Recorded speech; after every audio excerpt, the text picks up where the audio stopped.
There's more to your favorite game than meets the eye. Every video game has a secret. There are mysteries, Easter eggs, and out-of-bound areas that you were and weren't supposed to find. From old games to new ones, join me as I uncover the weird, creepy, and even the amusing things people have found in games. This is Missing Number. Be sure to subscribe, like, and click the bell icon for more episodes. And if you know any video game Easter eggs, secrets, or mysteries, be sure to let me know in the comments below or through my social media accounts. All of the links are in the video description.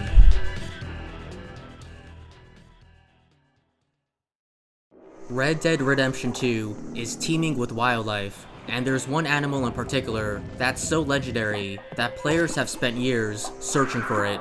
In the game, you can fish, and there's one mission where you can catch 13 rare fish for a man named Jeremy Gill. From the sockeye salmon to the steelhead trout, these legendary fish are difficult to catch and require you to be in a certain area with special bait and lures. But there's one fish that's so legendary and elusive that players can't even find it in the game.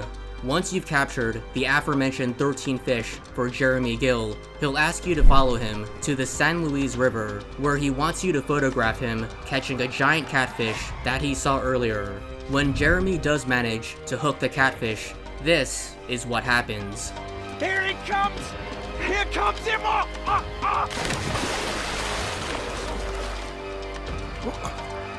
He suddenly gets pulled into the river, never to be seen again. My God.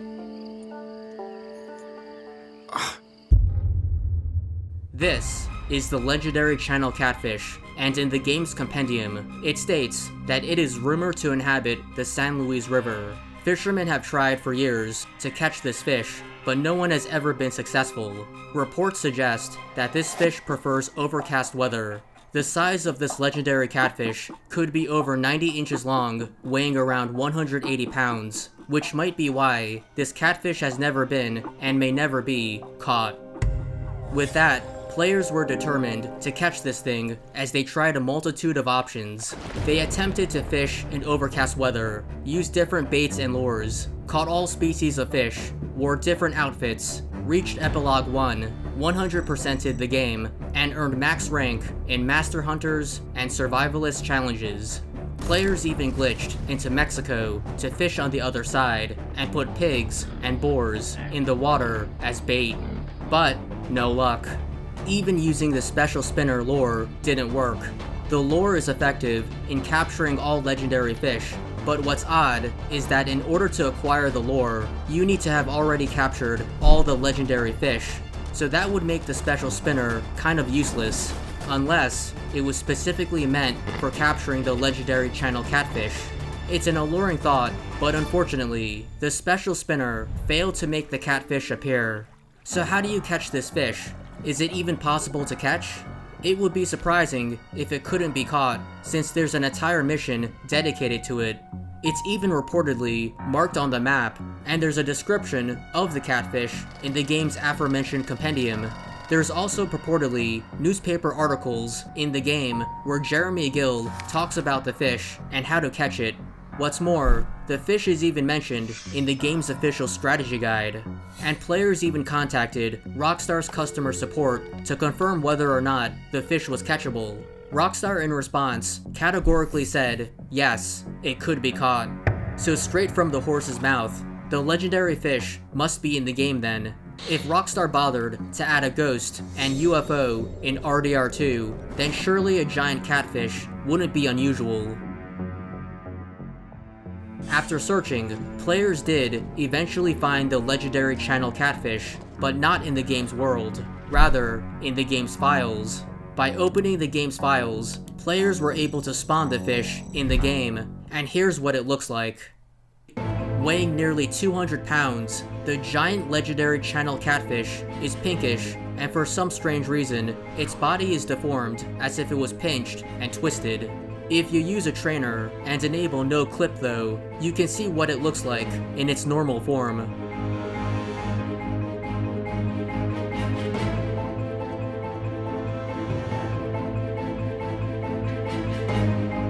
It's fully rendered and animated, and it can be spawned in the game.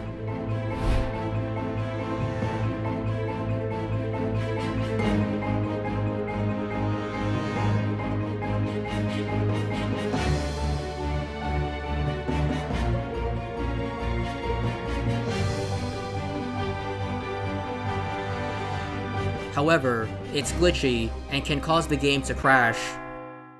The name of the catfish in the game's files is titled AC Fish Channel Catfish 01XL, and for some mysterious reason, there's also another version of the catfish named AC Fish Channel Catfish 01LG, and this is what the catfish looks like.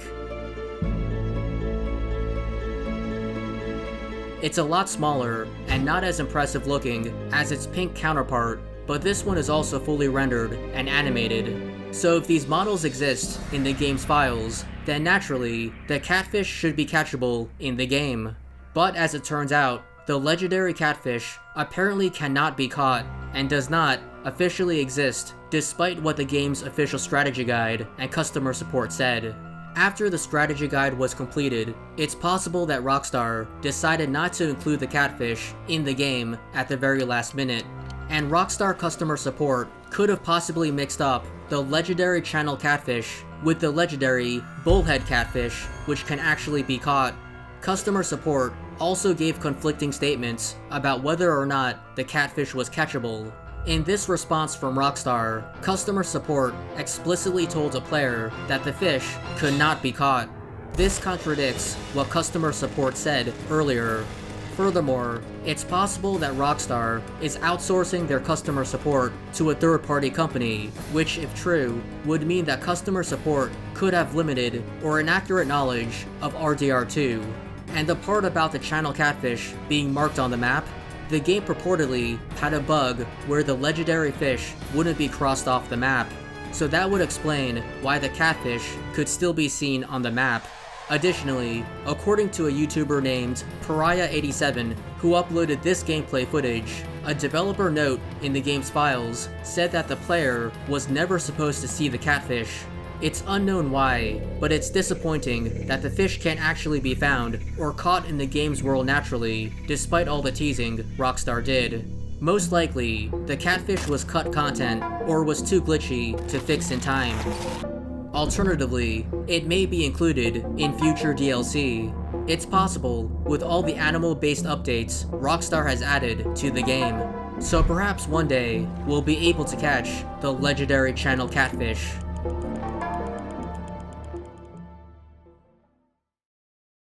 The nightmarish creatures in Demon Souls is enough to scare anyone, but sometimes just the sound of something can be scary.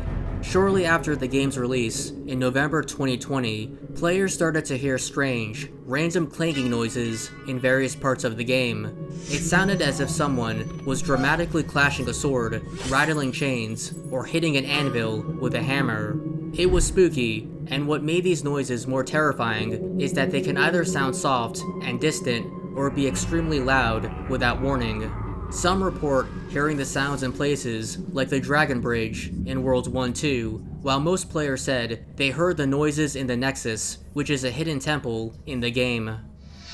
See the sound? Of course. Go. Mind, key to life's ether. I shall await thy return, slayer of demons.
I just tried it again.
What are these sounds, and where are they coming from? There are different kinds of sounds, but they usually sound metallic and have an echo to them. The source of the noises is unknown and seemingly happens randomly, but some claim they were able to reproduce the sounds. A few allege that the noises disappeared once enemies in the area died or fled away. One Reddit user named Dystopian even claims that when talking to the crestfallen warrior in the Nexus, he or she heard a loud scary noise. Then, when Dystopian used the Nexial binding item to reload the Nexus, the warrior NPC mysteriously vanished. So maybe an NPC was the one making the strange sounds. Eerily, another Redditor named Aromaticity says, "The weirdest noise I've gotten so far was I heard, very clearly, a female voice laughing maniacally. I think it was in 3-1. Wasn't being invaded, boss was dead, no idea what it could be." Many believe the sounds are tied to a world event being triggered, or an online player invading another player's world. Since most players heard the sounds in the Nexus, some thought it could be players dying in the Nexus, or there was a secret, imprisoned boss hiding in the temple. The popular theory is that the sounds are a secret clue, puzzle, teaser, or Easter egg to something, just like with the secret door that was found behind an illusory wall in World 1-3. Jenna Fire Adept, a Redditor who's an audio/music enthusiast, suggested that the noises sound like a familiar melody and, quote, fit almost precisely into a 3/4 120 BM meter. As such, playing the melody repeatedly sounds like it's some kind of code or hint. Another Redditor named Deep Sea Driver Music even took people's gameplay clips of the strange sounds, then extracted and manipulated the audio to see if anything unusual could be heard, like a hidden voice. Deep Sea tried speeding up and slowing down the audio, splitting the stereo track, and he or she even used a spectrogram, but nothing was found. One of the more wild theories that gained a lot of traction was that the sounds were teasing Elden Ring, which is an upcoming game by From Software, the developer that made Dark Souls and the original 2009 Demon's Souls game. Back in 2019, a trailer for Elden Ring was released, and in the beginning of the trailer, the sound of a blacksmith hitting an anvil could be heard, which sounds similar to the noise heard in Demon's Souls.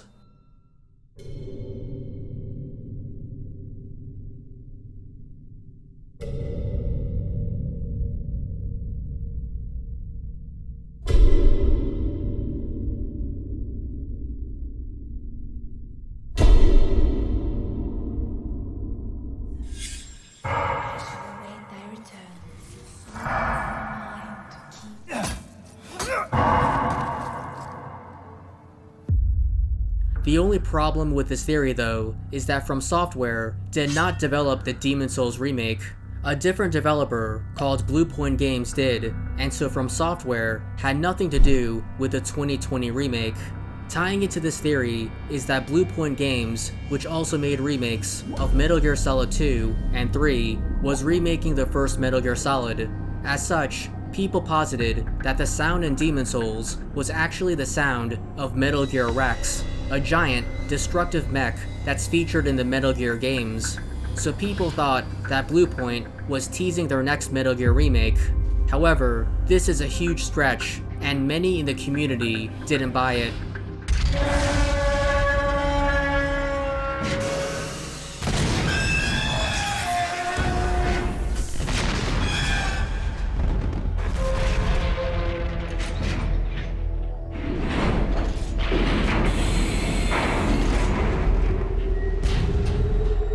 Would the mystery of the sounds ever be solved?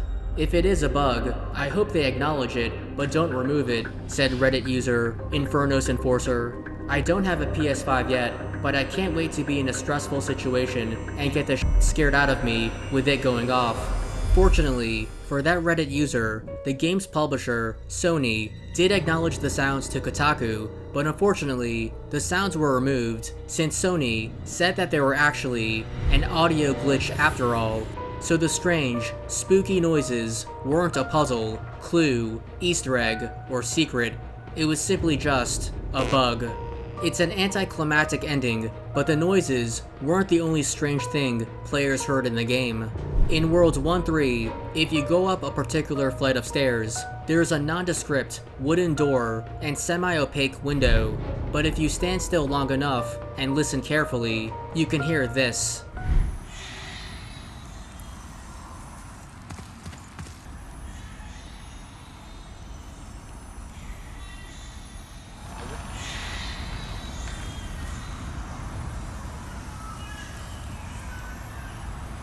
A baby crying.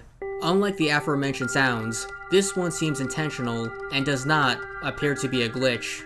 It's unknown if the crying can be heard anywhere else, or if it was in the original 2009 Demon's Souls game, but the crying occurs and fades in only when standing in this specific area. Some people theorize that the crying baby is a reference to Murgo in Bloodborne, which was a game also made by From Software. In Bloodborne, Murgo is a stillborn infant of a queen named Yharnam. The baby can be heard crying in the game as you face off against Yharnam and Murgo's wet nurse.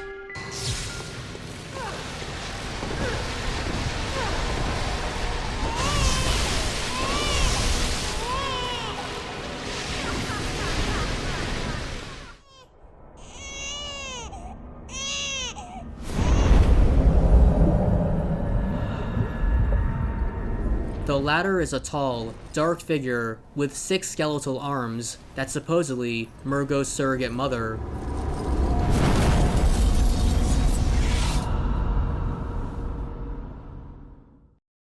However, Demon's Souls and Bloodborne aren't in the same universe, and putting a Bloodborne reference in this unassuming location in a Demon's Souls remake would be weird and random. So perhaps the crying is just background noise meant to make the game more creepy and atmospheric.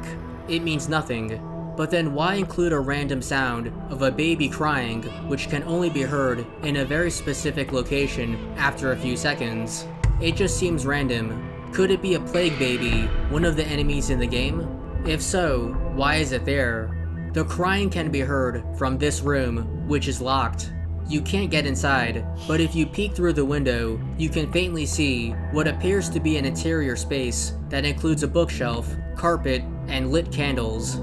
According to one player on Reddit, this is the only window in the area that is see-through, and another Redditor named Lou claims that he or she was able to get inside the room but only found, quote, books and libraries. It's entirely possible, however, that there isn't actually anything behind the window, but a shader that's just placed on the window to make it look like there's a 3-dimensional space. Whatever the case may be, should you play Demon's Souls next time, take the time to stop and listen, because you never know what you might hear.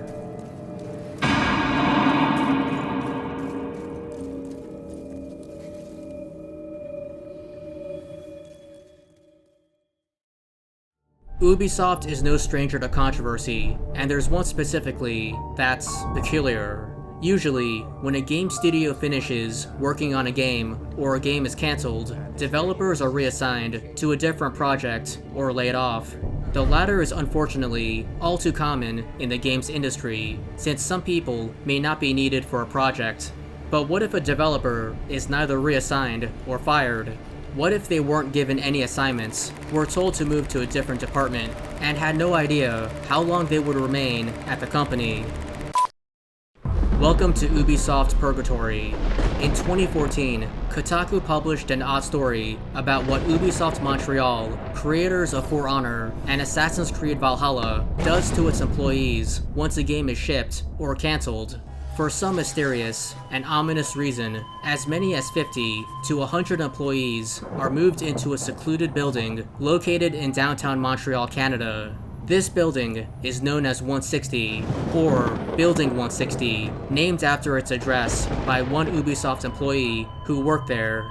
The employee, who spoke to Kotaku, said that after completing his newest game in late 2013, he was told one morning to move into the building. He found himself on the 3rd floor and creepily says that the place was a dark, gray office with dim lighting and a low ceiling. It's the most depressing building I have ever been in my life. The lighting is so old and run down, it looks like something you'd find yourself in while running from hordes of zombies. And even more strange, the employee noticed other Ubisoft employees just lounging around, playing Facebook games, and watching movies. Basically, they weren't doing anything. So what was going on, and what was this place? As it turns out, employees are put in this building when Ubisoft doesn't need them anymore. When a project is completed or cancelled, employees are usually reassigned to another project. But some are not. For these unfortunate souls, they are stuck in purgatory or limbo and are moved to a different department/building as they now have to apply for a new position in the company or find a new project relatively quickly. Should an employee fail to find a new position, or if no positions are available, then they risk getting fired. Within Ubisoft, this process is known as interproject. Bizarrely, even if you're a current employee at Ubisoft, interproject staffers have to apply for new openings in the company and go through applications and interviews as if they never worked at Ubisoft before. While interproject employees still earn a paycheck and occasionally help out other studios working on different projects, for the most part, there's an unwritten rule that you can just come in for a few hours a day and waste time doing nothing. However, the longer you stay there, the more you risk getting fired. One day someone is there, and the next, they are not. There are like 2,500 people employed at the studio, and it's a good possibility you don't know many of them. So when someone comes in who you don't know, they could leave before you even know their name or whatever. So you really have no clue what happened to them other than that they are gone. I can't remember how many times someone would ask where that guy sitting over there went. They're just gone. If you're lucky, Ubisoft will assign you to a new project within a few days or weeks. Programmers and project managers are said to be high in demand, so they don't have to wait too long to be reassigned. A former Ubisoft senior narrative designer wrote in a Glassdoor review that he or she actually thought that the interproject's concept is good. And one former Ubisoft employee even told Kotaku that it's actually kind of like a little mini vacation, but only if you can get to another project quickly. If not, you can spend months in limbo. It is one of the most depressing things that can happen. Many people that do end up in interproject for any length in time just end up quitting. You go from working your ass off and giving a shit to just basically being set aside and forgotten. In a written statement sent to Kotaku, Ubisoft Montreal's Vice President of Human Resources, Cedric Orvoin, did acknowledge the controversy, saying that interproject is standard practice for any large company, and that it is beneficial for personal training, skill development, and research and development projects. However, according to some Ubisoft employees, interproject is not standard practice in the games industry. I've never experienced it anywhere except Ubisoft, one interproject staffer told Kotaku. Another added, the fact that Ubisoft sends people to interproject is very unique. Also that you aren't assigned to another project and have to actually interview with teams as if you didn't work there to get on that team is unique to Ubi.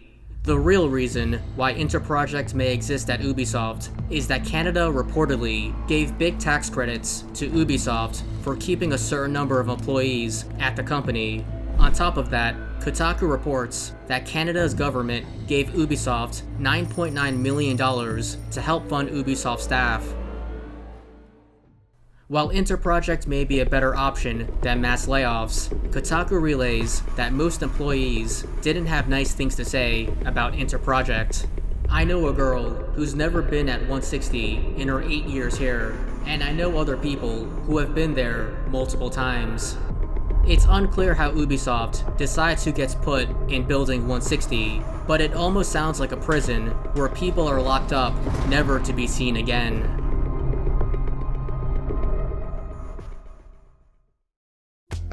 What other secrets lie out there? If you know any more gaming mysteries or Easter eggs, let me know in the comments below. You can also contact me through any of my social media accounts, or you can email me at missingnumbermystery@gmail.com. Additionally, you can check out my other YouTube channel called The PK Paul Show, and if you like to hang out with me and watch some fun gaming streams, you can catch me on Twitch at PK Paul.